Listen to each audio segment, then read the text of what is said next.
ኤብሮ መስማት የምፈልገው ፕሮግራም ነበረ። አዝናለሁ ባለመኖሬ። አብሽር ኡስታዝ፣ ችግር የለውም። እንዴት ነህ? ደህና ነው ወይ? ደህና ነኝ ኡስታዝ፣ እንዴት ነህ? ደህና ነህ? ሰላም። ውንጭፍ ብለሃል። ማሻአላ አብርተሃል።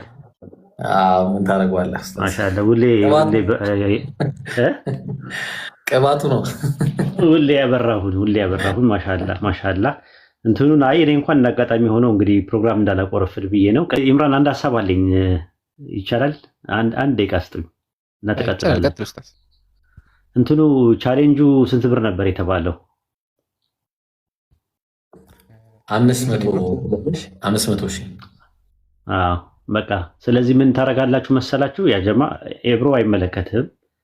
የኛ እንትን ነው፣ የኛ ፕሮግራም ነው፣ እንትን ነው፣ የኛ ሀሳብ ነው ማለት አሁን የምናገረው ኤብሮን የሚወክል ነገር አይደለም። ያ ጀማ ኢምራንና እንትን ሀሳቡ ላይ ከ500 ሺህ ወደ 1 ሚሊዮን ብር ለማስገባት ሀሳቡ ያላችሁ ሰዎች ካላችሁ እኔንና ኢምራንን አናግሩን።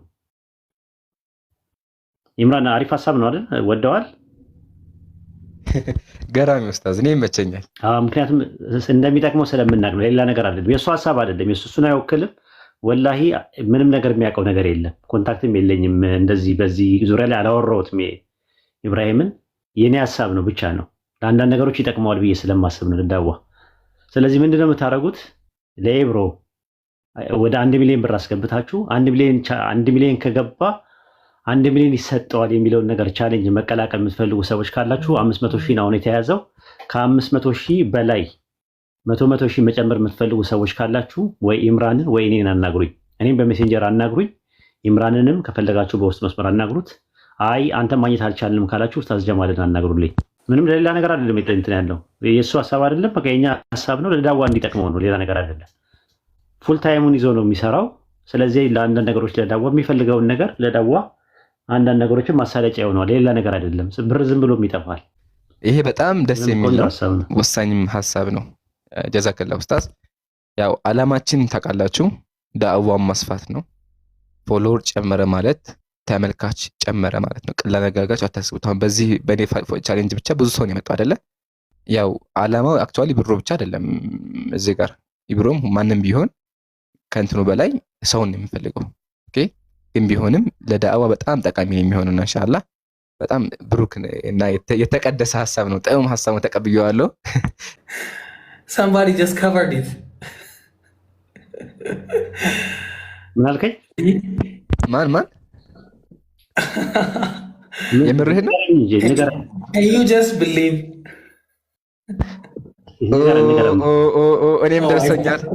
እኔም ደርሶኛል። ኢብሮ ደርሶኛል። oh my god አላሁ አክበር። oh my god አሳውን ብቻ ነገሩኛ። ታዲያ ብቻዬን እንትን እኔ ጋር ቆይ ሜሴንጀር ላይ ከቨር ተደረገ። በቃ ኡስታዝ oh my god 500 ሺህ በቃ ከቨር ተደረገ በአንድ ሰው። አላሁ አክበር፣ አላሁ አክበር፣ አላሁ አክበር፣ አላሁ አክበር፣ አላሁ አክበር፣ አላሁ አክበር፣ አላሁ አክበር። ያ ጀማ አላሁ አክበር፣ አላሁ አክበር፣ አላሁ አክበር። ምርጥ ሀሳብ ነው ማለት ነው። አላህ ተቀብሎኛል። ኤብሮ ለአንድ ወር ያክል ያኮርፈኛል ብዬ ነበር የጠበኩት የነበረው ምንድን ነው የምታወራው፣ ምንድን ነው የምትቀባጠረው ይለኛል ብዬ ነበረ። ማሻአላ አላህ ተቀብሎናል ማለት ነው። ስለዚህ አሁን ምንድን ነው ያ ጀማ 1 ሚሊዮን ብላችሁ ፕሮግራም ስሩ። 1 ሚሊዮን ሊሰጠው ነው ለኤብሮ። 1 ወር ጊዜ ነው የተሰጠው። በ1 ወር ውስጥ አካውንቱ 1 ሚሊዮን ከገባ 1 ሚሊዮን ብር ይሰጠዋል። ያ 1 ሚሊዮን ብር ወላሂ ይቅርታ ኤብሮ እንዳትገባ በምንም ነገር ለቤት ክራዩ፣ ለቀለቡ፣ ለትራንስፖርቱ ይሆነዋል። ፉል ታይሙን ነው እየሰራ ያለው፣ ፉል ታይሙን ማለት ነው። ቀን ላይ ኤብሮ አለ፣ ማታ ኢምራን አለ። ሁለቱ ናቸው ከቨር እያደረጉ ያሉት። እኔን ራሱ አሳርፈውኛል። ክፍተታችን ተሞልቶልናል። ስለዚህ በዚህ ስራ ላይ ፉል ታይማቸውን የሰጡ ሰዎች ወላሂ ልናበረታታ ይገባናል። ገንዘብ ዝም ብሎ ይጠፋል ባልባሌም ነገር ማለት ነው። ግን አጅር ካላህ ዘንድ አስባችሁ ይህን ነገር ስላደረጋችሁ አላህ ኸይር ጀዛችሁን ይክፈላችሁ። ወላሂ አላቃችሁም ማን እንደሆናችሁ አላወኩም። ኢንፎርሜሽንም የለኝም። ኢምራን ኢንፎርሜሽን ይሰጠኛል። አማና ነው። ለራሴ ደግም ያልነገረው ያ የሰጠውን ሰውዬ ማለት ነው። ምክንያቱም ስም እንዲጠቀስ ያልፈለገ ሰው ነው ይመስለኛል አይደል ኢምራን? አዎ ኡስታዝ ላላ ብላችሁ ዱዓ አድርጉ። በቃ ዱዓ ብቻ አድርጉላቸው ለነዛ ሰዎች።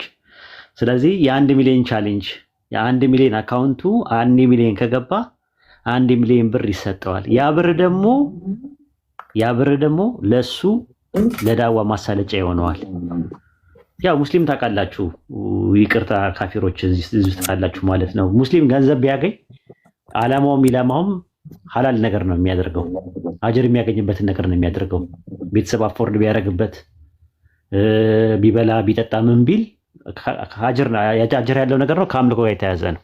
ሐራም የሆነ ነገር አያደርግም እንደ ካፊሮች ማለት ነው። ካፊሮች ያው ገንዘብ ካገኙ ያው ታውቁታላችሁ ያለው ነገር ወደ ዚና ይኬዳል፣ ወደ መጠጥ ይኬዳል፣ አልባሌ ቦታ ይኬዳል። ኩራት አለ፣ ሰው ላይ መንጠባረር አለ፣ የተለያየ ነገር አለ።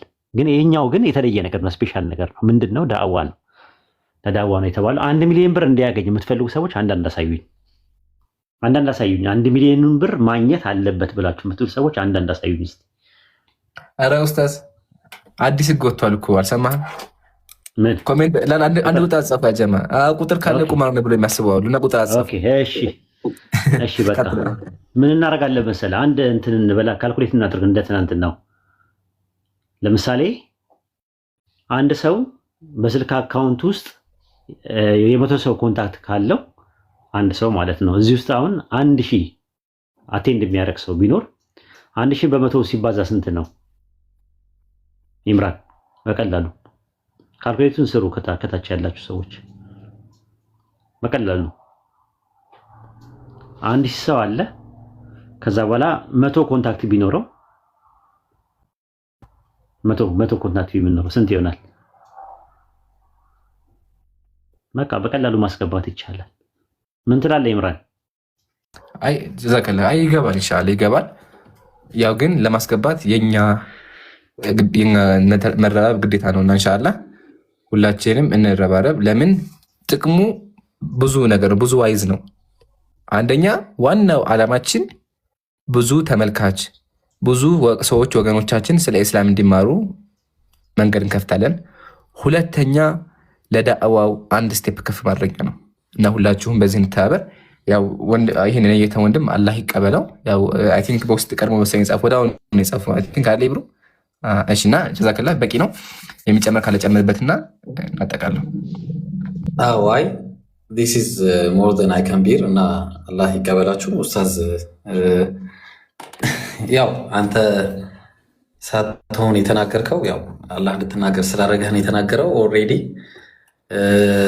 this is crazy በጣም የሚገርም ገና ከአፍ ሳይወጣ ነው ቴክስት የገባልኝ እና ስላላመንኩ ነው ዝም ያልኩት እና በጣም የሚገርም ነው። ኤኒዌይስ አላሁ አክበር ላ ኢላሀ ኢለላህ ደስ ይላል። በቂ ነው ኢንሻአላህ። ስለዚህ በዚህ በአንድ ወር ውስጥ ፕሮፋይል በማድረግ የ1 ሚሊዮን ቻሌንጅ ተቀላቀሉ የሚል ፕሮፋይል ስራና ቴሌግራም ላይ ለቀቀው። ከዛ እነ ዛህራ እነ ኡስታዝ ጀማል ደግሞ እኛ ግሩፕ በየግሩፑ በየቴሌግራሙ በየፌስቡኩ በየዋትስአፑ ደግሞ ለቀቁት ልጆቻችሁ ማለት ነው። ከዛ በኋላ 1 ሚሊዮን ብር እንዲያገኝ ከፈለጋችሁ 1 ሚሊዮን እንትን በሉ ተፍተፍ በሉ። 100 ሰው በየቴሌግራሙ በየምናምን ካደረጋችሁ ኢንሻአላህ ይሞላል ማለት ነው። እኔ ጨርሻለሁ ይሄን ነገር እንትን ለማለት ነው። የፕሮግራሙ ያመለጠኝ ፕሮግራም ኢንሻአላህ ዛህራን ጠይቃታለሁ። የት እንደማገኘው አላውቅም። ብሰማው ደስ ይለኝ ነበር። የብሩን እንትን ማለት ነው ከልጅነት እስከ እውቀት ያለውን የኮምፓራቲቭ ሪሊጅን ላይ እንዴት እንደገባ ከመነሻው ጀምሮ እንዴት እንደሆነ የሚያሳይ ፕሮግራም ነበር ተብሎ አጋጣሚ አልተመቸኝም። ልጆች ተኝተው እስከሚመጡ ድረስ ብዬ ስመጣ ኦልሬዲ አልቆ ነው ያካተመኝ። ኢንሻአላህ ጨርሻለሁ። እኔ በበኩሌ መቀጠል ትችላላችሁ። አፉ በሉኝ። መሀል ላይ አጋጣሚ ውይይት ላይ ነበራችሁ መሰለኝ አቋረጥኩ። አይ ኡስታዝ ጀዛከላህ ኸይር አላህ ይጠብቅህ። ምናልባት ይብሮ አንድ ጊዜ አፏን ማለት ጀዛከላህ ኸይር ኡስታዝ። መቼም አላህ ሱብሓነሁ ወተዓላ ለአንድ ነገር የሆነ ነገር ሊያደርግ ሲፈልግ አንድን ሰው ያደርገዋልና በዚህ ደቂቃ ገብታ እንግዲህ ከአላህ በታች ኸይር ጀዛን አላህ ይክፈል። በነገራችን የኢብሮ ቻሌንጅ ማነው እንዳይሳካ ካደረጉ ነገሮች አንዱ ማስበው ማን ነው? ኢብሮን ፎሎ አድርጉት 1 ሚሊዮን ከገባ 500 ሺህ ብር በነገራችን ላይ ብዙ ሊሆን ይችላል። ነገር ግን ያው ለወንድሞቻችን ከዚህ በላይ መኪና ይሰጠዋል፣ እንዲህ ይደረጋል፣ ቤት ምን አይነት ትልልቅ ነገሮች አሉና ኢንሻአላህ ካሁን በኋላ እሽቃጭን ይጨምራል ብዬ አስባለሁኝና ጀዛኩሙላሁ ኸይረን እንበረታ ኢንሻአላህ።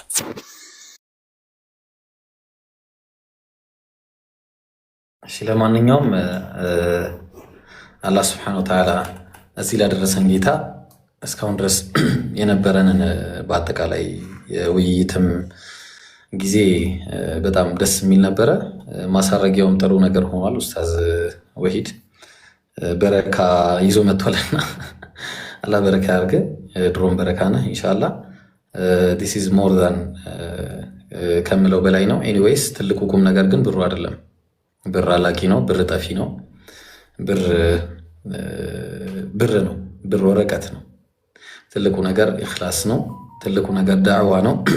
ትልቁ ነገር እስልምና ለሰዎች ማሰራጨት ነው። ትልቁ ነገር እኛ ኖረን አላህ Subhanahu Wa Ta'ala በሚፈልገው መንገድ መኖራችን ነውና ትልቁ ነገር እሱ ነው።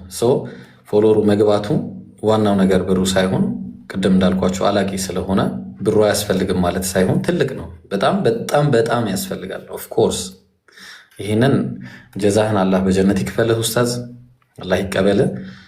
ግን ደግሞ ከሁሉ በላይ ትልቅ ጥቅም ያለው የፎሎወሩ መጨመርና ሰዎች እኛን መጥተው ማዳመጣቸው ነው። ኢንሻአላህ ከምለው በላይ ነው። ምለውን ነገርም አላቅም እና ብቻ ጀዛኩሙላሁ ኸይረን። በተለይ ይሄንን ከአፍህ ወስዶ ያደረገው ሰው በቃ ምንም ማድረግ አልችልም። ዝም ልበል በቃ ለአላህ ልስጠው። ለሱ ሰጥቻለሁ፣ ወላሂ ለሱ ማለት ነው። ለሱ ለአላህ ሰጥቻለሁ። በቃ ምንም አይደለም። ጀዛኩሙላሁ ኸይረን።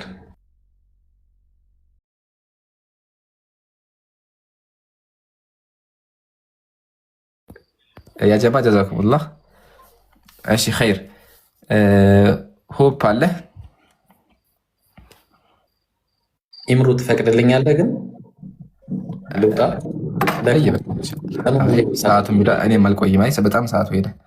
ኦልሞስት ላይቭ ላይ 4 ሰዓት ሆናል። ግን አልሐምዱሊላህ እስካሁን ብቻ 180 ሰው ያዳመጠው 180 ሰው አልሐምዱሊላህ። በጣም ደስ የሚል ቆይታ ነበር። ጀዛከላህ። እሺ ኢምሩ ያው ከጠዋት ጀምሮ ስለነበርኩ ነው። እኔ ከጠዋት 2 ሰዓት ጀምሮ እስከ 11 ሰዓት ተኩል ከዛ ደግሞ አሁንም ከ3 ሰዓት ጀምሮ እስካሁን ያለሁት ሀቂቃ በጣም ደስ የሚል ጊዜ ነው ያሳለፍነው። ኢምሩ ስለደከመን እንጂ በቀመጥ ደስ ይለኝ ነበር። አላይላ ረፍታክ ለነፍስም ሐቅ አለ ኢንሻአላህ ረፍታክ። እኔም ኢንሻአላህ አሁን ትንሽ ቆይት ብዬ እወጣለሁኝ። አላህ ይቀበል። ጀዛከላህ ሐቢቢ። አሚን አሚን። ወያኩም ጀዛኩሙላሁ ኸይረን። ኡስታዝ አላህ ይቀበል። ሁላችሁም አላህ ይቀበላችሁ። አድርግ ዋታታ በደንብ ለ8 ሰዓት ያክል ለመተኛት ሞክር።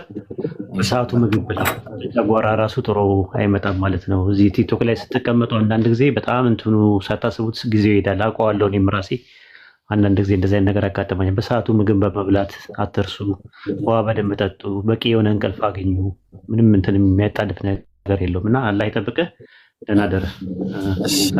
ጀዛኩሙላሁ ኸይረን። ሱብሃነከ አላሁመ ወቢሐምዲከ አሽሀዱ አን ላ ኢላሀ ኢላ አንተ አስተግፊሩከ ወአቱቡ ኢለይክ። ሰላም ኢምራን ቴሌግራም መልእክት አለ። አይ ኡስታዝ ኢንሻአላህ እሺ እገባለሁ። እረፍት አድርጋለህ አይደል? እረፍት አድርግ። እኔም ትንሽ 1-2 ክርስቲያን አስተካክልና ኢንሻአላህ እወጣለሁ። እኔ እሺ። አይ ኡስታዝ ሆፕ አለ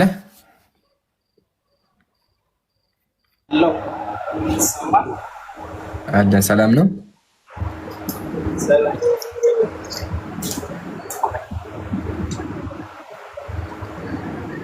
ከየት ቤተመት ነው? ኦርቶዶክስ። ድምፅ አለ። ምን ነው ድምፅ አለ?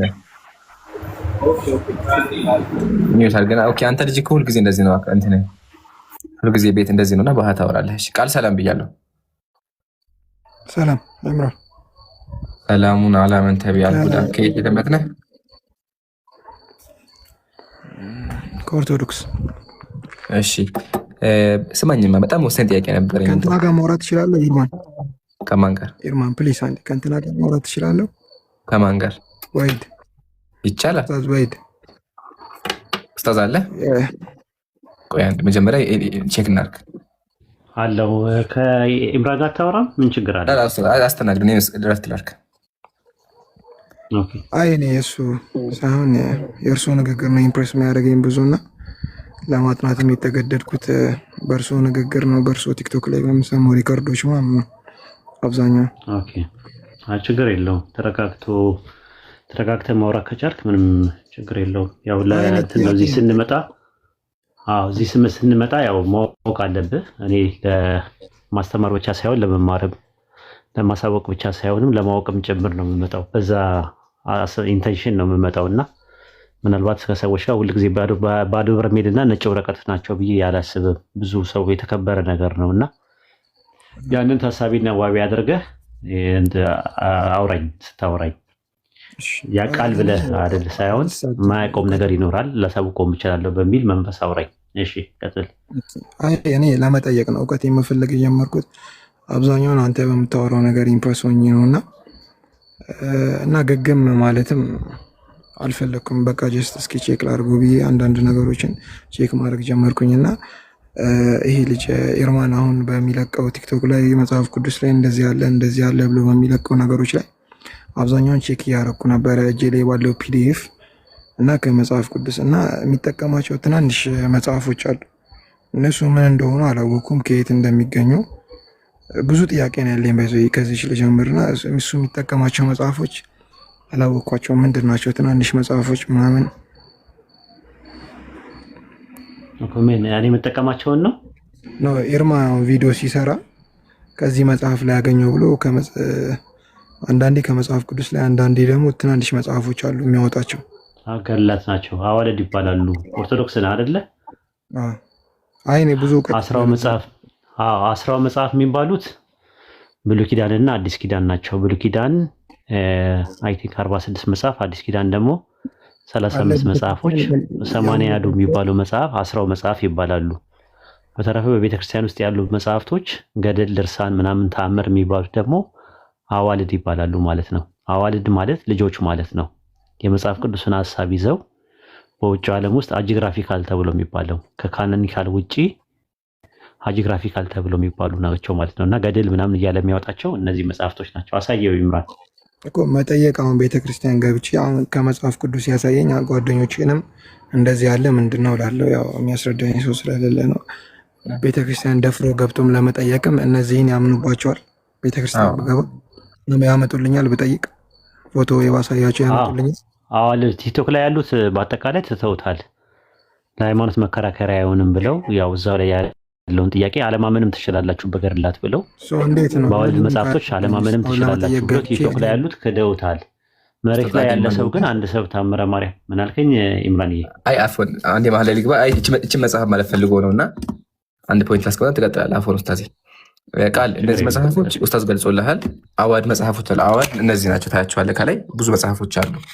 ትናንሾቹ ደግሞ ማለት ፈልገህ ከሆነ እነዚህ የጸሎት መጽሐፍ ናቸው። እሺ ምሳሌ ይሄ ሰይፈ ስላሴ ይባላል። ሰይፈ ስላሴ ማለት ይታያል፣ አይተኸው ከሆነ ዘሰኞ፣ ዘማክሰኞ ይታያል፣ ዘስኑይ፣ ዘሐሙስ፣ ዘረቡዕ እየተባለ ቀን በቀን የሚነበቡ የሚጸለይባቸው መጽሐፎች ናቸው። ያው እዚህ ጋር ጸሎተ ባርቶስም አለ፣ እዚህ ጋር ደግሞ አርጋና የማርያም ጸሎት አለ። አያቸዋ። ስለዚህ መጽሐፎቹ ሊትራሊ ቤተክርስቲያን መጽሐፌ ብላ ያሳተመቻቸው ምእመኑ የሚጸለይባቸው ቤተክርስቲያን ላይ የሚጸለይበት መጽሐፍ ነው። ኢቨን ያው መጽሐፉን ይዞ ፒዲኤፍ አይደለም ቤተክርስቲያን ድረስ ሂጄ እኔ የገዛኋቸው እነዚህ መጽሐፎች አያቸዋ። ይሄ ነው። ቀጥል ኡስታዝ። ከሌላው የኦርቶዶክስ እምነት ከሌላው እምነት ጋር ምንድን ነው የሚያለያየው? 88 መጽሐፍ አለው የሚባለው ምንድን ነው? ጴንጤው አለው 88 መጽሐፍ።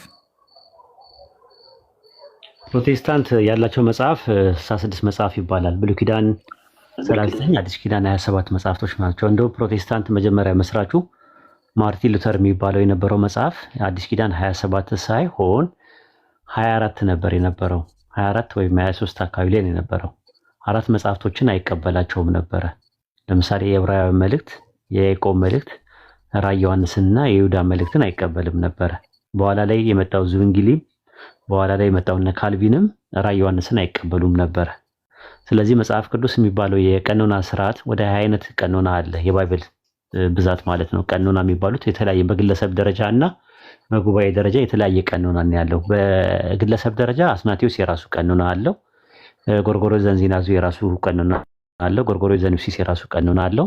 ሌሎችም ጄሮም የራሱ ቀኖና አለው። ቀኖናቸው የግለሰቦች ወደ 20 አይነት አለ። በጉባኤ ደረጃ ግን 4 ጊዜ ነው ቀኖና የተቀነነው ማለት ነው። የመጀመሪያው በ363 በሎዶቅያ ጉባኤ ነው።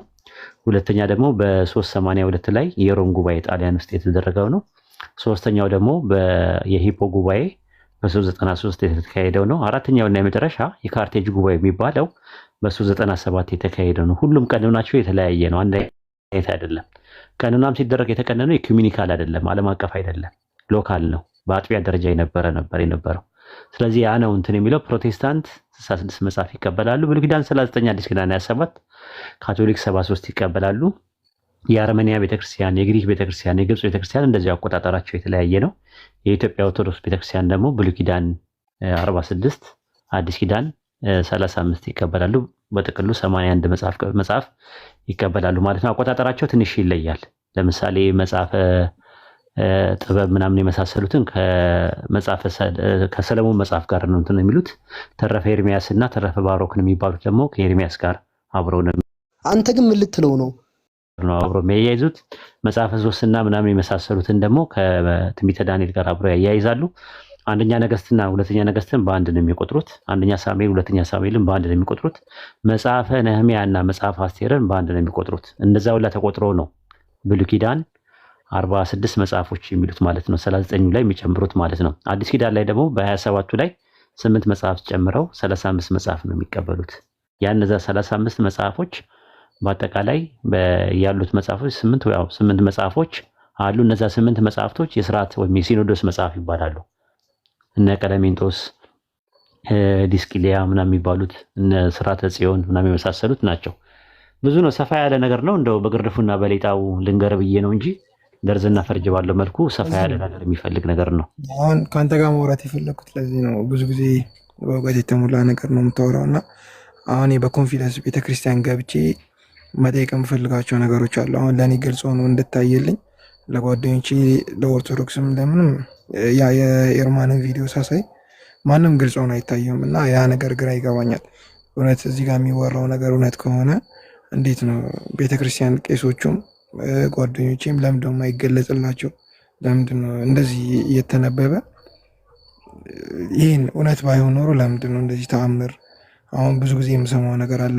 በአድዋ ጊዜ ጦርነት እንኳን መልአኮች ያግዙ ነበር ምናምን የሚባል ነገር ሰምቼ ነበርና ያ ነገር እውነት ባይሆን ኖሮ እንዴት ብዙ ተአምር ይፈጠራል? እንደዚህ ነገር እንዴት አይገለጥላቸውም? ለእነሱ አሁን ለእኔ እንደተገለጠልኝ እንዴት እሱ ለብቻው ነው። ተረታ ተረቱ አለ ከዛ በላይ ማለት ነው። ግን ለማንኛውም እኛ የምናመጣው እናንተ በመጽሐፍት ውስጥ ወይም ደግሞ ኦርቶዶክስ ቤተክርስቲያን ውስጥ ያሉትን ነገሮች ገርላት ላይ ያሉት ነገሮች ያው ከአንድ አምላክ የሚመጣ ትምህርት እንዳልሆነ ማስረጃ ለማቅረብ ነው ኢምራንም የሚያቀርበው ያለው ማለት ነው። አሁን ኢየሱስ ሪሊ የወንድ ከንፈር ይስማል ብለህ ታምናለህ? ለአንድ ሰዓት ያክል እንደዛ ያደርጋል ብለህ ታምናለህ? አሁን ለምሳሌ እንደዚህ ሎጂካሊ ስታስበው ያ የናዝሬቱ ኢየሱስ የዛሬ 2000 ዓመት የነበረው ከድንግል ማርያም የተወለደው በኢስላም የተከበረው ነብይና መሲህ ነው ተብሎ የሚታመነው እንደዛ ያደርጋል ብለህ ታምናለህ? አሁን አንተ በራስህ? አይ አላምንም። አይቼው ነበር ይሄን ነገር ጠይቄም ነበርና እኔ ኮንፊውዝ እንዳደረገኝ ለምን እነሱ እንደማያረጋቸው ማወቅ የምፈልገው እንዴት ለምን እነሱን ጥያቄ አይሆንባቸው እኔ ጥያቄ የሚሆንብኝ ነገር እሱን ነው ብለና ሌላ ነገር አለ። አሁን ለምሳሌ በባይብል ውስጥ ጌ የሚባለው ወይም ደግሞ ግብረሰዶም የሚባለው የተከለከለ ነው። ግብረሰዶም የሚባለው በሁለት ይከፈላል አይደለ? ያው እንትኑ ማለት ነው ሆሞሴክሹዋሊቲ የሚባለው ጌይ እና ሌዝቢያን የሚባል ነገር አለ። ሴት ለሴት አለ። ሴት ለሴት ሐራም ነው ወይስ ሐላል ነው በእናንተ በመጽሐፍ ቅዱስ? ኃጢአት ነው። ሐራም ነው አይደል? የተከለከለ ነገር ኃጢአት ነው። ግን ሴትና ሴት ተሳስመው ምራቅ ተወሳስተው አንደኛዋን እንዳስረገዘቻት ይናገራል። ይሄ ነገር አሁን ትቀበለዋለህ? አልቀበለውም። ይሄን ነገር አትቀበለው ማለት ነው። እና እንደዛ ነው በቃ። እንደዛ ከሆነ እንደዚህ ነገሮችን ያያቸውና መርምርና ወደ እስላም ደግሞ ናና ቁርአንና ሐዲስ ለማንበብ ሞክር። ከዛ እውነቱን ታገኘዋለህ ራሱ። እኛ የምንለው እንደዛ ነው። ረጋ ብላችሁ ጊዜ ስጡትና የህይወትና የሞት ጉዳይ ነው። የጀነትና የጀሃነም ጉዳይ ነው። የዘላለም ህይወትና የዘላለም ሞት ጉዳይ ስለሆነ ጊዜ ሰጣችሁ በጥሞና በአርምሞ ጊዜ ወስዳችሁ ህይወቴ ነው ይሄ ነገር ህይወት በልደት ተጀምሮ በሞት የሚያበቃ አይደለም፣ ከሞት በኋላ ህይወት አለው ብለን የምናምን ከሆነ አንድ ሰው በደንብ እውነታውን ማወቅ አለበት። ስለዚህ መስዋዕት ክፈልና ጉልበትንም ጊዜንም መስዋዕት ክፈልና ለመመርመር ሞክር። እስልምናም እንደዛ ነው ያበረታታል፣ እውቀት ላይ ማለት ነው። በእውቀት ላይ ነው የተመሰረተውና ይህንን ነው የምልህ። ኢምራን የምጨምርበት ነገር አለ? ጨምርለት። እኔ ጨርሻለሁ።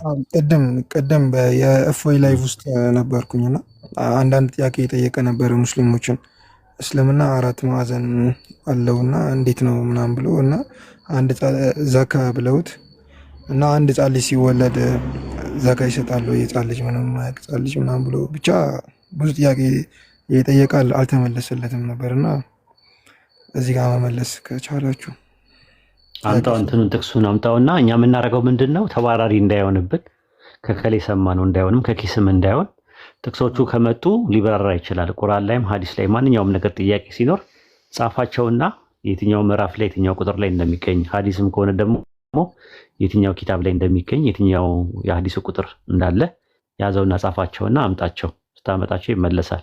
ግን አሁን ዝም ብሎ እንትን አየር ላይ ያለ ነገር ከሆነ መልስ ለመስጠት አያመችም። ለምሳሌ ውሻ በኢስላም እንትን የሆነው ነጃሳ የሆነው የሆነ ሳለ የረሱ ሰለላሁ ዐለይሂ ወሰለም ጉድጓድ ቆፍረው ወተት ቀበሩና ታምር ሰራለሁ ወተት አፈልቃለሁ ብለው ወተቱን በእንትን ለሞጋት ሲሄዱ ውሻው ቶሎ ብሎ ከዛ ቆፈረና ወተቱን አወጣ።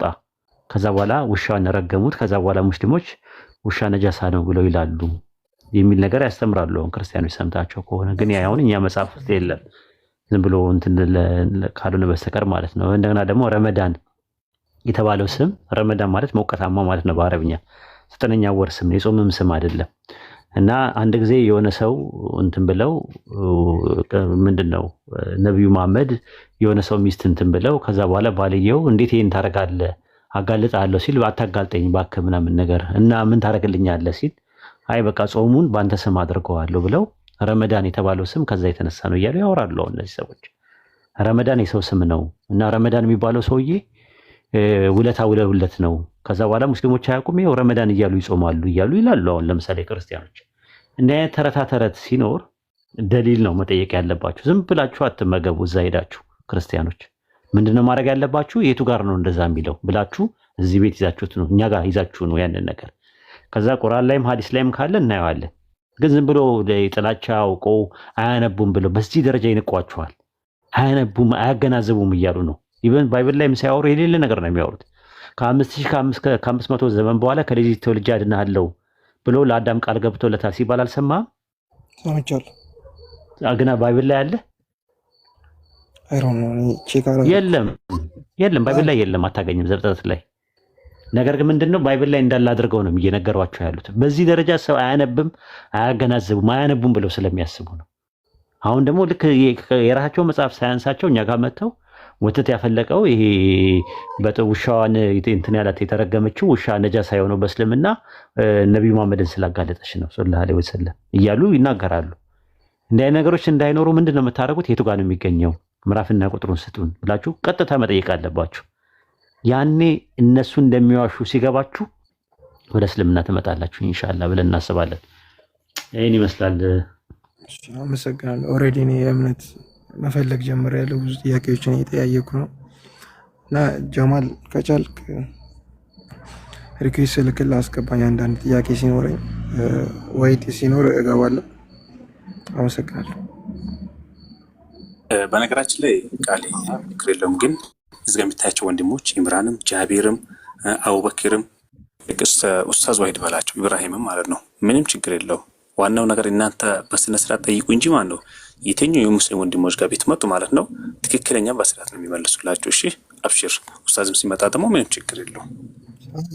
የሆነ ነገር ሲጠይቅ መጽሐፍ ላይ ቶሎ ስለሚል ችግር የለው። አይ ምንም ችግር የለም። ያን ተረዳት ሊሆን ይችላል። ቀጥል ይምሩ።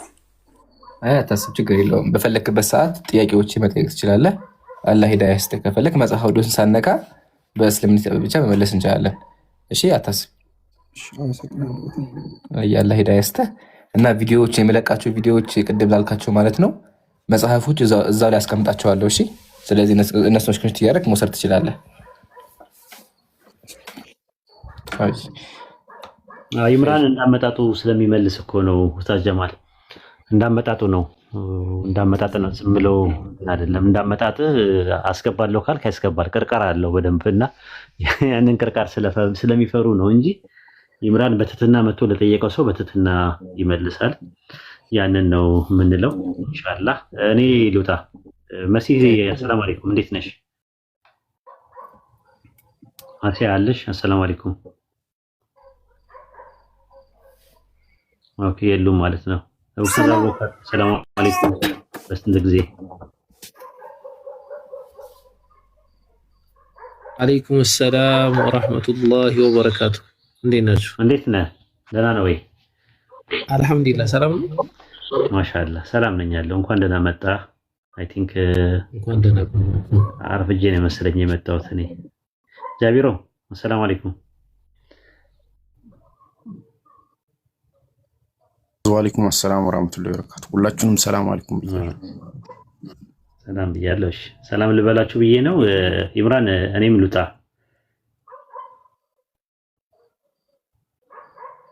አይ ጀዛከላሁ ኡስታዝ አላህ ይቀበልህ። እሺ ወሰላሙ አለይኩም ወራህመቱላሂ ወበረካቱ። ወአለይኩም ሰላም ወራህመቱላሂ ወበረካቱ።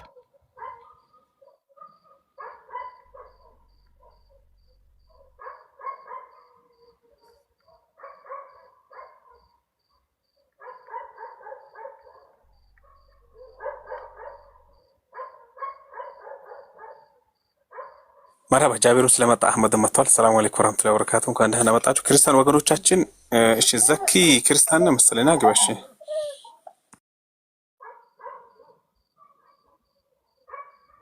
አለይኩም ሰላም እንደምን አመሻችሁ።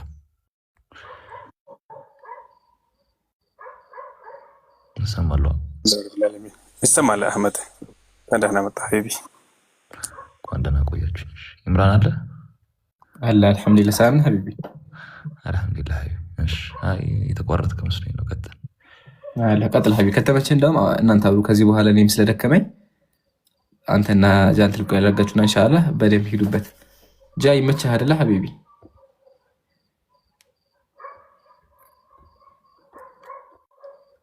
ጃቢር ታውቃ በቃ አህመድ እስከሚመች ቆይና ጃቢር ረከባል። ያ ጀማዓት ለኸይር በጣም ደስ የሚል ቆይታ ነበር። ሁላችሁም አላህ ይቀበላችሁ፣ አላህ ያክብርልን።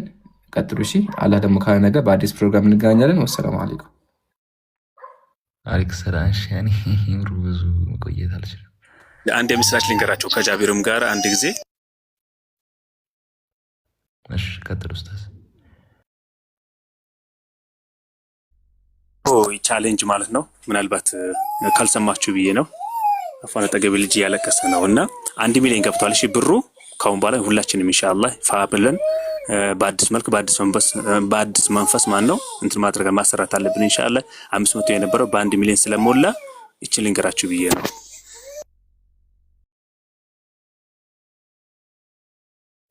እሺ አህመድ ሰላም አለይኩም። ወአለይኩም ሰላም። የትኛው ቤተ እምነት ነህ? እኔ ከእስልምና ነኝ። ከሄድና አንተ ደህና ነህ? አልሐምዱሊላህ ሀቢቢ እንዴት ነህ?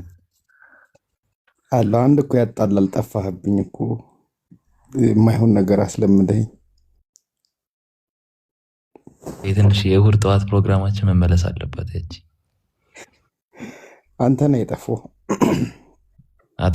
አንተ ተመልሰሃል መሰለኝ። ቲንክ እኔ ተመለስኩ። ይኸው አንተ ደግሞ ጠፋክ። ኢንሻአላህ ከስቲኒ ለመመለስ ሞክራለሁ። አንዳንድ ሀጆች ይዘኝ ነው ኢንሻአላህ። አሁን ደግሞ እነ ኢምሩ ምናምን አሉ ኢንሻአላህ። እሺ ወጋ ተመሰለኝ። ከማውራ ከሰልክ ቀጥል። ቆይ ወጋ ሀታ አለ ወጋ ሀታ መሰለኝ አለው። ሰላም ነው? እንዴት ነህ? ደህና ነኝ። እንዴት ናችሁ? አልሐምዱሊላህ። ከየት ቤተ እምነት ነህ? ኦርቶዶክስ። እሺ ጥያቄዎች ነበሩን ትቀበለናለህ? ችግር የለውም። ያው ሁሌም ስገባ ቀድማችሁ ነው የምትጠይቁ፣ ጥያቄ አትቀበሉም ብዙ ጊዜና። ኦኬ ኦኬ። እሺ ጥያቄ ሲቀበሉ ነበር እስካሁን ድረስ አይ ቲንክ ባለው መርሃ ግብር። ከዛ ቆያ ነውና አይ ቲንክ ጥያቄዎች መቀበል የምችል ከሆነ ጃ አለ ወይ? እስቲ አንድ ሁለት በለው ጃይ። ይጠይቅ። በጣም ወጋሃታ ሲል አስፈራራን። ይጠይቅ ጠይቅ። አይ እኔ ጥያቄ ምንድነው ቁርአን ራሱ ማለት እኔ ነኝ ብሎ መናገር ይችላል ማለት ፐርሰን አለው ማለት እንችላለን። ያው እኔ ብሎ የሚናገር ሁሉ ፐርሰን ነው። ቀጥል አህመድ። ቀጥል ጃይ በቃ እኔ ዝም ብዬ ምን አልከኝ? እንትን እኔ ብሎ የሚናገር ሁሉ ፐርሰን ነው ወይ? አይ ሁሉ አላልኩም፣ ግን ዞሮ ዞሮ አንድ ነገር በራሱ ቆሞ ወይም አንድ አካል ለመባል ራሱን እኔ ብሎ መጥራት አለበት ወይም ደግሞ እሱነቱን መግለጽ አለበት አይደለም እኮ እሱ አልኩ። ከኔ ደግሞ ያልኩ ከአንድ ነገር እኔ ስላለ ራሱን የቻለ ፐርሰን ነው ማለት እንችላለን ነው ያልኩ። ማለት ራሱን እኔ ብሎ የጠራ ሁሉ ወይ እኔ ብሎ የተናገረ ሁሉ ፐርሰን ነው ማለት ነው ወይ? እንዳንተ ሃይማኖት አረዳድ? አዎ ማለት እኔ ብሎ ካለ ያው ራሱን የቻለ አካል ነው ማለት ነው። አሁን ለምሳሌ መጽሐፍ ቅዱስ ላይ ጥበብ እኔ እያለች ታወራለች፣ ማስተዋልም እኔ እያለች ታወራለች። ጥበብ የተባለ እንደዛ አንተ እንደተረዳው አይደለም እኮ እኔ ብላ ታወራለች። ጥበብ የምትባል አካል አለች። ጥበብ ራሱ ኢየሱስ ክርስቶስ ነው። አይ ጥበብ ናት የምትለው ጥበብ እሷ እኔ እንደዚህ ሆንኩኝ እንዲያልኩ ታወራለች፣ ማስተዋልም እንዲያልኩ እያለች ታወራለች አይልም። ጥበብ ራሱ እግዚአብሔር ነው። ለዛ ነው ስላልተረዳው። አይ ጥበብ ናት እኔ እያለች ስለ እግዚአብሔር እንዲያደረኩ እያለች ታወራለች እኮ ራሱ እግዚአብሔር ነው አልኩ እኮ ጥበብ ገጃይ አንድ ጊዜ ላስቆም እዚህ ጋር ምን መሰለህ ብቻ የመጀመሪያ የኔን መልስልኝና ሐሳቡን እንድትረዳው ነው እንጂ ይሄንን ሐሳብ እያስቀመጠልህ ያለው ሞር በጣም ሲምፕል አድርገህ እንድትወስደው ማለት ነው።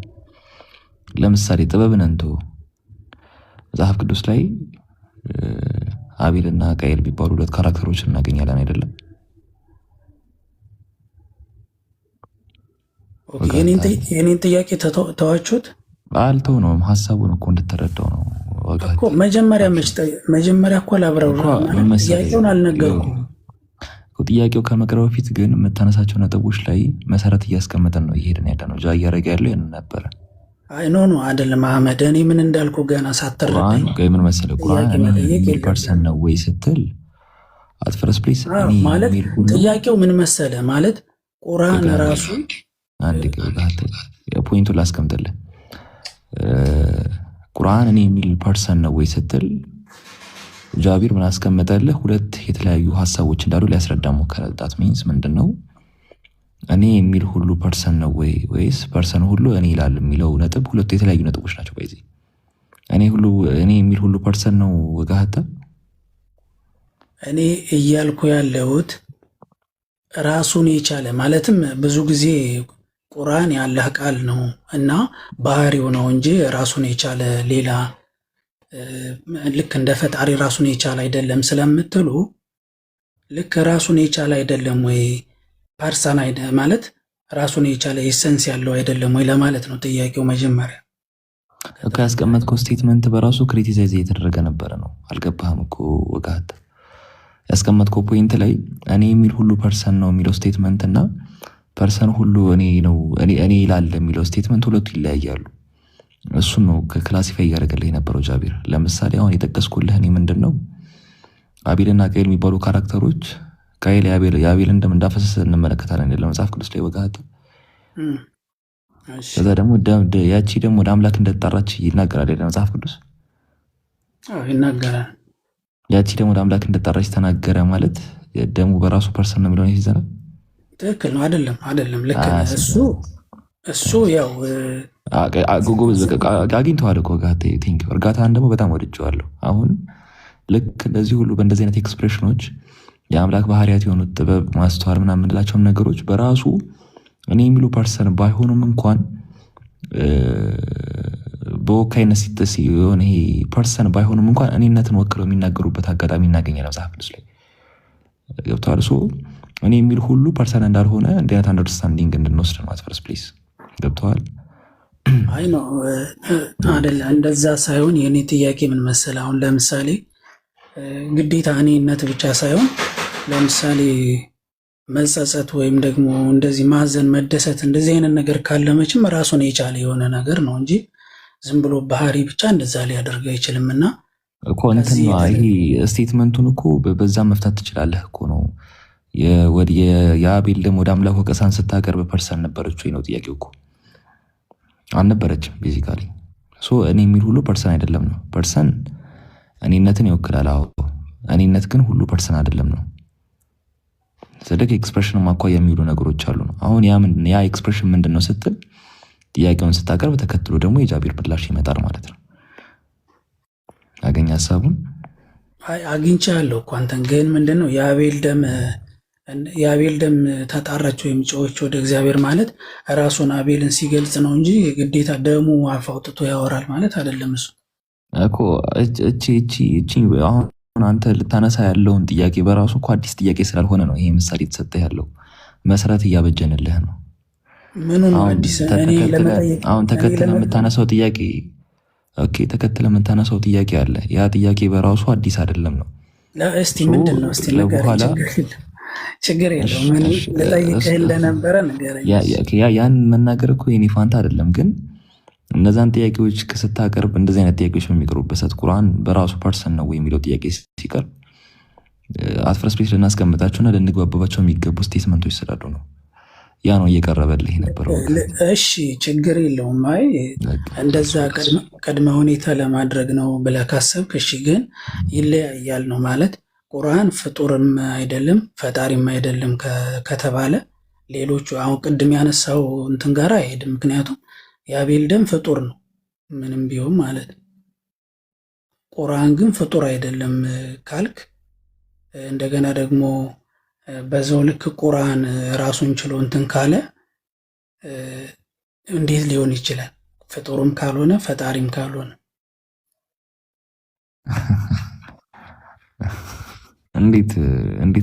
እንዴት ነው ያገናኘው ነጥቡን በራሱ?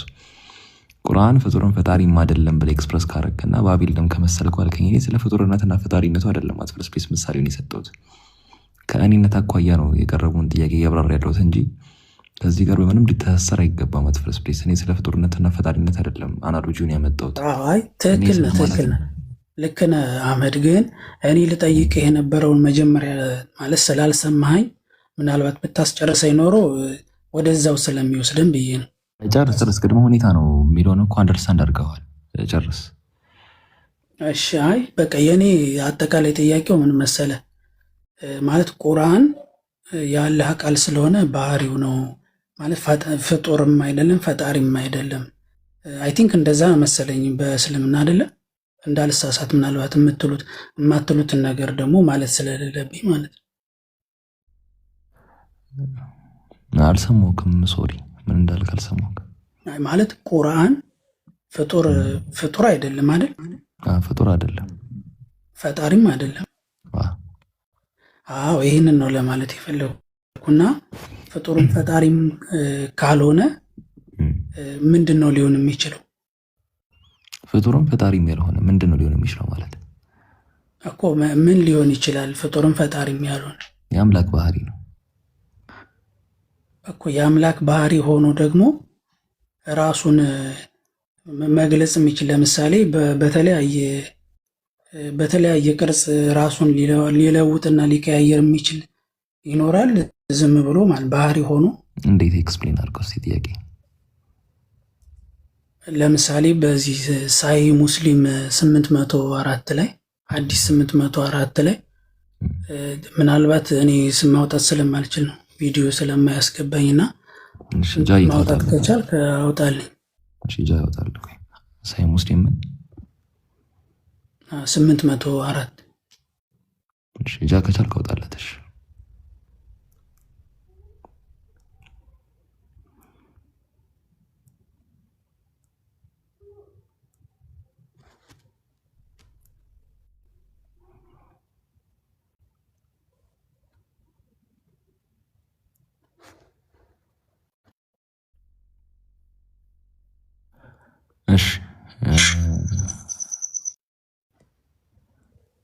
ቀጥል። እስከዛ ቀጥል፣ ሀሳብን ቀጥል። አይ ለእንትን ያስወጣኛል ታውቃለህ። እኔ ደግሞ አሁን በወጣ ቀጥል። አይ ስለሚያስወጣ ከዛ ቀጥል ሀሳብን። አይሽ እና ምንድነው አሁን እዛ ጋር የሚገልጽበት እሺ ይነበብልህ። ይቻላል፣ ችግር የለውም። አንብበው። በእንትኑም እየተረጎምክ ማንበብ ትችላለህ። አረበኛውን ችግር የአረብኛውንም እንግሊዝኛ ማንበብ እንችላለን። እንግሊዝኛ ያደርግለጃ ሞር እንትን ለማለት እሺ 104 ነው ያለው። ሪሳይት ቁርአን ይላል። እሺ ሪሳይት ቁርአን for on the day of resurrection it will come as an intercessor for those who recite it. Recite the two bright ones al-Baqarah and Surah Al-Imran. For one the day of resurrection they will come as two clouds or two shades. ኦርቶዶክስ ይቀጥላል። ሀሳቡ ረጅም ነው። ልቀጥለው ሁሉንም ችግር የለውም። እዚህ ጋር ያለው ማለት ከታችም አስበርድ እንትን ማለት የበረረ እንደሚመጣ የሚናገርበት አለ። ግን ኢንተርሴክሽን ሆኖ እዚህ ጋር አልበቀራና አሊምራን ናቸው አይደል? ሁለቱ የቁርአን እንትኖች ክፍሎች የቁርአን ክፍሎች እንድንቀራ እዚህ ጋር ከመንድ ያደረጉት ግን ያው ቁርአን የሆነ አማላጅ ሆኖ ይመጣል ነው የሚለው ባጭሩ።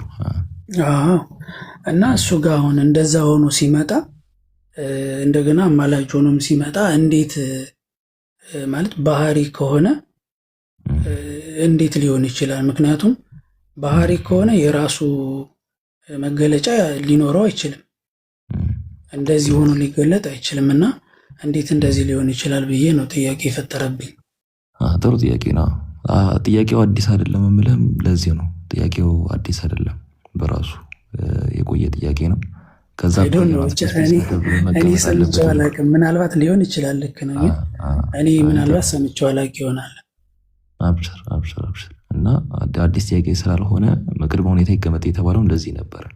እሺ ሀሳቡን እንመልከተው። ሀዲሱ ይወጣና እያሳየ እሺ ምን ይላል መሰለ? ሪሳይት ቁርአንን ቅሩ for on the day of resurrection it will come as an intercessor ልክ እንደ አማላጅ ሆኖ በየውመል ቂያማ ወይም ደግሞ በፍርዱ ቀን ይመጣልና for those who recite it ለሚቀሩት ይላል። ለሚቀሩት ምን ይመጣል? ቁርአን አማላጅ ሆኖ ይመጣል ይላል። ለሚቀሩት ቁርአን አማላጅ ሆኖ ይመጣል ሲባል በምን መልኩ ነው ኢንተርፕሪት የሚደረገው ከተባለ በቀጥታ እኛ ኢምፐርሰን እንደተረዳነው ወይም ደግሞ ልክ እንደ ማንነት እንደተረዳነው አይደለም የሚፈጠው። ሐዲሱ ማለት የፈለገው የማስቀመጥ የፈለገው ሐሳብ ምንድነው ከተባለ የሚመጣው ለሚቀሩት ሰዎች ነው ሲል ከሚቀሩት ነገር ያለውን አጀር ነው ወይም ደግሞ ቁርአንን በመቅራት ውስጥ የምናገኘው ከአምላክ የምናገኘው ክፍያ አለ የውመል ቂያማ ወይም ደግሞ የፍርዱ ቀን።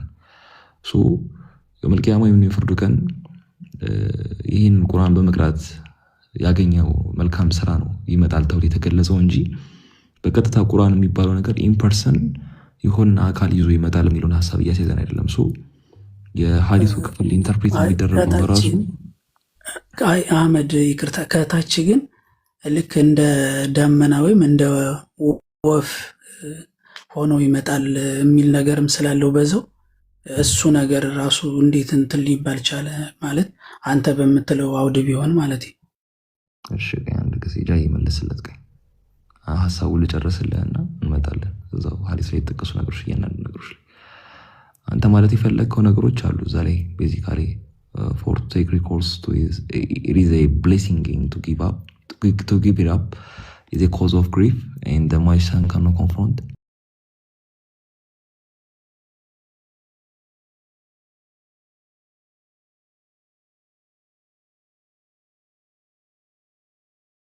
ወደ ኦርቶዶክስ ሰው ከላይ ወደ ላይ ያድጋል፣ ሰው ወደታች ትወድቃለች እንዴ? ሐዲስ ብንመጣስ እኮ ከላይ መጀመሪያ ከላይ ያለውን አብራርተዋል እኮ እሱን እኮ እያብራራሁልህ የነበረው ሪሳይት ቁርአንን ቅሩ አለ for on the day of resurrection it will come as an intercessor for those who recite it ይላል። ለሚቀሩት ሰዎች ልክ እንደ አማላጅ ሆኖ ይመጣል ይላል። ምን አይደል እያብራራሁልህ የነበረው? እኮ አማላጅ ሆኖ ይመጣል። እሱን እኮ ነው እያብራራሁልህ ያለሁት። ትክክል እኮ አማላጅ ሆኖ ይመጣል ብለህ ያብራራኸው ነገር አለ። ግን ያ ያብራራኸው ነገር ደግሞ ከታች እንዴት ሆኖ እንደሚመጣ ደግሞ እያሳየን እኮ እየተቀመጠ ያለው ሐሳብ አለ አይደለም? የትኛው? እዚህ ሐዲሱ ላይ የተቀመጠ ያለው ሐሳብ እኮ ገባኝ እኮ ልክ አንተ ያብራራህበትን መንገድ እሱ እያንዳንዱ ነጥብ ላይ እንመጣለን አልኩህ እኮ አንድ ጊዜ ያስጨረሰኝና እኔ እሺ ቀጥልሽ እንመጣለን። ምን መሰለህ ዳይሬክት ኢንተርፕሬት የምናደርገው ነገር በቀጥታ የሚፈታ ነገር አይደለም ነው። ቁርአንን ቅሩ ይመጣል ተብሎ ሲቀመጥ አት ፈርስት ፕሌስ ከዛ ከታች ከተቀመጠው ነገር ጋር ራሱ የሚጋጭ አይደለም። ከላይ ተጀምረው የተቀመጡ ያሉት እያንዳንዱ ምሳሌ አነጋገሮች ናቸው ነው። ቁርአንን ቅሩ ይመጣል ተብሎ ሲቀመጥ ማለትም እንዳማሪያ ሲባል ቁርአንን በመቅራት ውስጥ የምናገኘው መልካም ስራ ነው። ተከትለው ሱረቱል በቀራና ሱረቱል ኢምራንን ቅሩ እነሱ የውመል ቂያማ ልክ እንደ ደመና ሆኖ ይመጣሉ ወይም ደግሞ ልክ እንደ ጥላ ሆኖ ይመጣሉ ሲባልም በዚሁ መልኩ ነው ኢንተርፕሬት የሚደረገው ማለት ነው።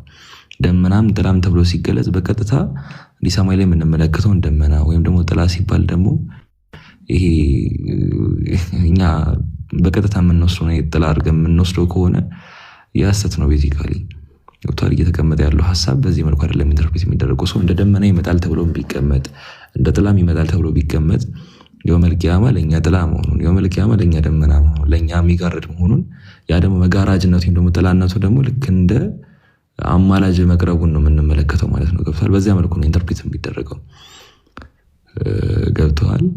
ሶ ልክ እንደ ፐርሰን ኢንተርፕሬት የምናደርገው አይደለም። ዘፍጥረት ላይ ያለውን ጥቅስ ሞር በጣም ሲምፕሊ አንደርስታንድ የምናደርገው ነገር ነው። ዘፍጥረት ላይ ያለው ጥቅስ ቅድም መጀመሪያ እንደ ቅድመ ሁኔታ ስናስቀምጠው አቤል ድምፅ የአቤል ደም ወደ አምላክ ወቀሳን ሲያቀርብ የምንመለከተው የአቤል ደም በራሱ ማነው? አህመድ ይቅርታ ግን ከቅድምም ለዛ ነው ያስቆምኩ። ማለት የቅድሙ የአቤልና የዚህ ቁርአን የተለያዩ ናቸው። ለዛ በምንም አይገናኙም። እስቲ ጃ ቀጥል እስቲ ጃ አለ። እሺ አሁን ቁርአን እኔ ሲል ፐርሰን እንዳልሆነ ተመለሰላ? አይ አልተመለሰ። ኦኬ እኔ ማለት እኔ ብሎ የሚያወራ ነገር ሁሉ ፐርሰን ነው። እኔ ብሎ የሚያወራ ሁሉ ፐርሰን ነው ማለት ሳይሆን ነገር ግን እዛ ጋር ባህሪ የሆነ ወይም ደግሞ ፍጡር ምን ያለው ስለ ቁርአን እናወራ። ፍጡር ነው ወይስ ፈጣሪ አይደለም የሚለው እሱ ላይ እናወራ። ከዛ ወደዚህ እንምጣ ይቻላል። እሺ እኮ እሱን እኮ ነው ማለት ያልገባኝ እሱ ላይ። እሺ ምንነት ምን እንደሆነ ታውቃለህ? ምንነት የአንድ ነገር መገለጫ ነው። ማንነትስ?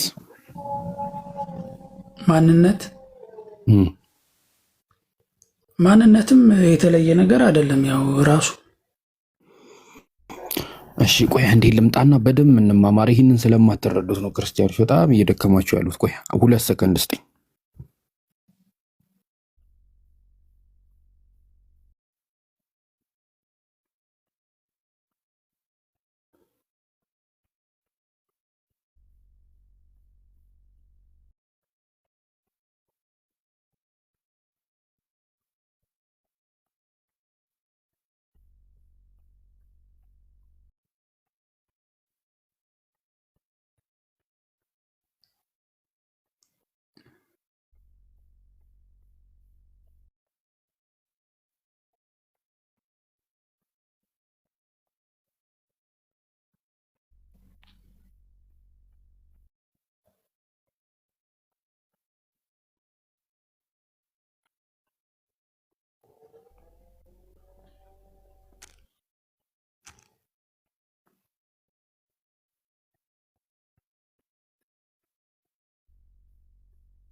ይታዩ ካለ እነዚህ ምንነት፣ ማንነትና ግብረ ባህሪ ምን ማለት ነው? ኦኬ ምንነት ምን እንደሆነ ታውቃለህ? አስረዳኝ። ልታስረዳኝ አይደል ያመጣው? እሺ ምንነት ማለት ለምሳሌ እግዚአብሔር ፈጣሪ ነው። ቆይ በስነ ስርዓት ልጻፍልህና አዘብራርቅ ይጻፍኩት። እሺ ይታያል አይደለ? እዚህ ጋር ምንነት፣ ከዛ ማንነት፣ ከዛ ግብረ ባህሪ። እሺ ምንነት ምን እንደሆነ አታውቅም? ምንነት የአንድ ነገር መገለጫ ነው አልኩህ እኮ። እሺ እግዚአብሔር መገለጫው ምንድን ነው?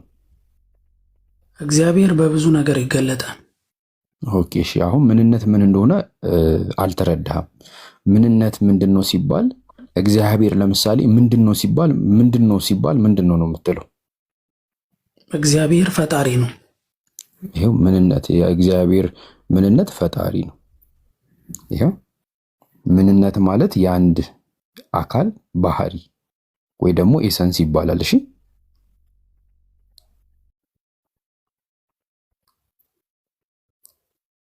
ይሰማል? እየሰማሁ ነው። እሺ ማንነትስ ምንድን ነው? ማን ብለህ እንትን ካልክ ለሆነ አካል የምጠቁመው ነው ማለት ማንነት የምትለው። ለምሳሌ አንተ የምታመልከው ፈጣሪ ማን ነው ብትባል ማን ነው የምትለው? እግዚአብሔር። ይሄ የእግዚአብሔር ማንነት ማን ነው ሲባል እግዚአብሔር ነው። ምንድን ነው ሲባል ፈጣሪ ነው። ግብረ ባህሪ ወይ ደግሞ አትሪቢዩት የሚባል ነገር አለ። ይሄን ታውቃለህ? አትሪቢዩት ባህሪ አይደለም እኮ ባህሪ ይሄ ነው። ግብረ ባህሪ ነው የሚባለው በአማርኛ እኮ። ግብረ ባህሪ ምንድን ነው? እሺ አስረዳኝ። ወይ አትሪቢዩት ምንድን ነው አንተ ታውቃለህ?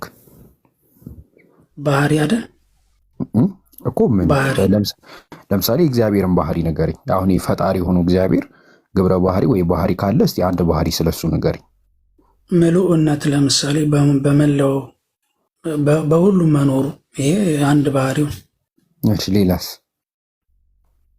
ሌላ ይኸው መፍጠር፣ ይሄ እሱ ማድረግ የሚችለውን ነገር ነው። እኔ ነገርኩ ከአትሪቢዩት። አሁን ለምሳሌ መፍጠር መቻሉ አቅሙ ነው። እሺ መፍጠሪያው ለምሳሌ መፍጠሪያው የሱ ባህሪ መናገር ቃሉ መስማት ቃሉ እሺ መስማቱ እሺ መስማቱ አሁን ቃሉ አለ አይደለ? የሱ ቃሉ መስሚያው ነው አይደለ? ቃሉ መስሚያው ነው። መናገሪያው ነው ማለት መናገሪያው ነው። ከዛ በኋላ ደግሞ መፍጠሪያውም ነው አይደለ? መፍጠሪያው ነው ሲባል ፈጣሪ ነው ወይስ ፍጡር?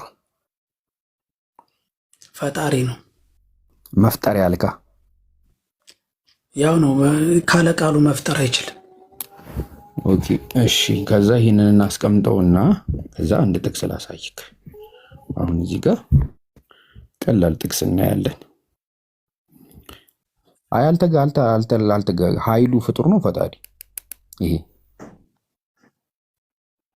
ኃይሉ የሱ ባህሪ ነው እኮ። ፍጡር ነው ፈጣሪ? ኃይሉ ፈጣሪ ነው። ኦኬ ማን ነው? እግዚአብሔር ነው። አይ ማን ነው ያልኩህ? እግዚአብሔር። ኦኬ ስንት አራተኛ አካል ነው? የትኛው እግዚአብሔር? አብ ነው? ወልድ ነው? መንፈስ ቅዱስ? እግዚአብሔር ኃይል ነው። የእግዚአብሔር ኃይል እግዚአብሔር ነው አልከኛው? ተሳስተ ነው።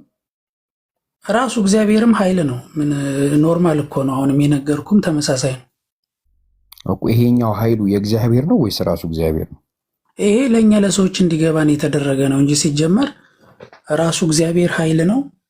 ራሱ እግዚአብሔር ደግሞ ፈጣሪ ነው።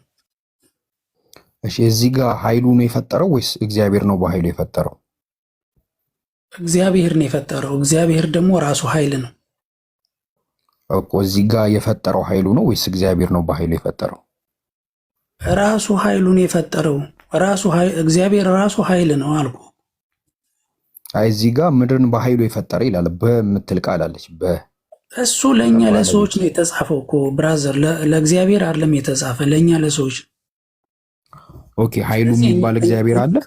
እኛን ለማስረዳት ነው የተጻፈ እያልኩ ነው። ስለዚህ ሰዎችን እንዲገባቸው የተጻፈውን ኃይሉ የሚባል እግዚአብሔር አለ? ራሱ እግዚአብሔር ኃያል ነው እያልኩ ነው። እኔ እግዚአብሔር ኃያል ነው ሳይሆን ያልኩህ። ቆይ ኃይል ምንድን ነው? እግዚአብሔር በኃይሉ አቅም ኃይል ምንድን ነው? አቅም አይደለ?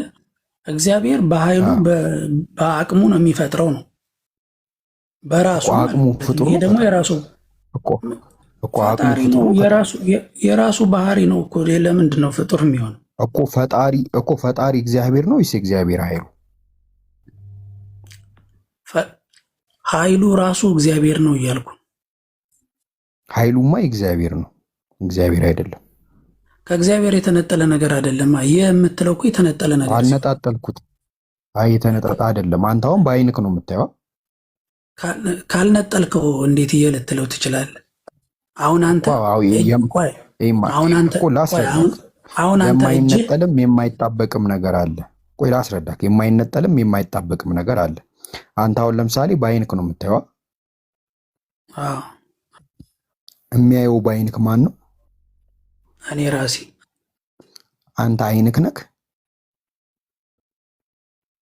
አይኔ የራሴ ማንነት ነው እኮ። አንተ ነክ ወይ አይንክ? አዎ እኔ ከአይንም ጭምር ነው የተገነባሁት። አይ አንተማ አይንክ አይደለም። አይኑክ ካላይኔ እኔ ሙሉ አይደለሁማ እኮ። እሱን ነው የምልህ።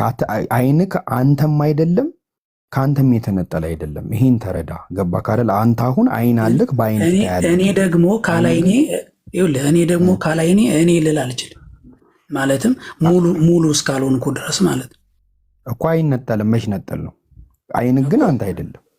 አንተ ነክ አይንክ። ልዩነቱን አስረዳኝ። ምንም ልዩነት የለውም እኮ።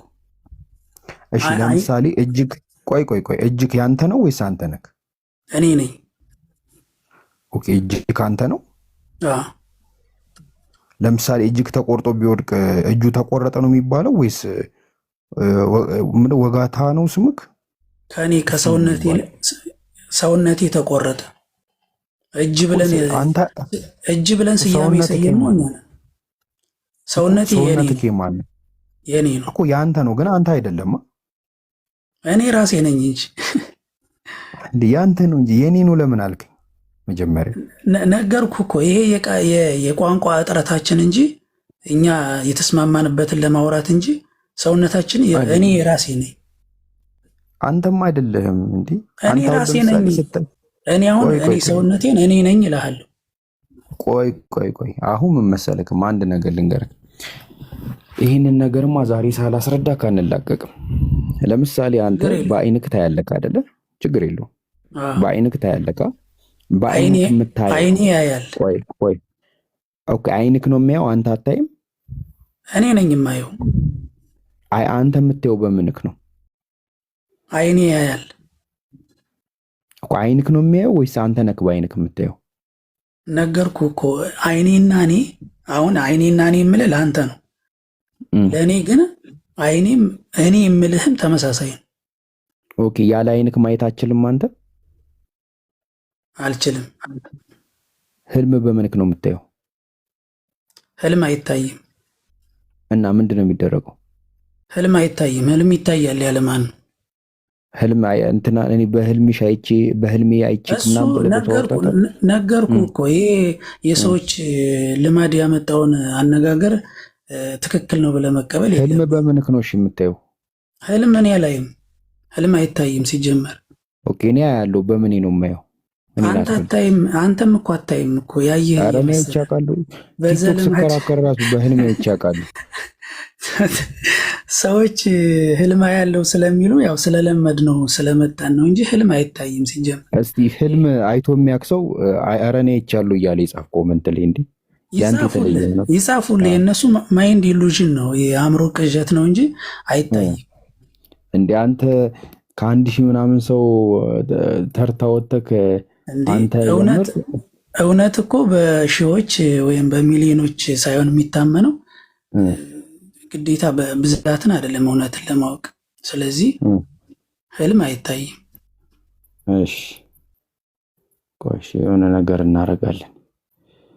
አንተ ለማንኛውም ጃዬ ይቅርታ ግን ማለት አስረድተኛል እኮ ኦልሬዲ እንትኑን አልጨረስንም።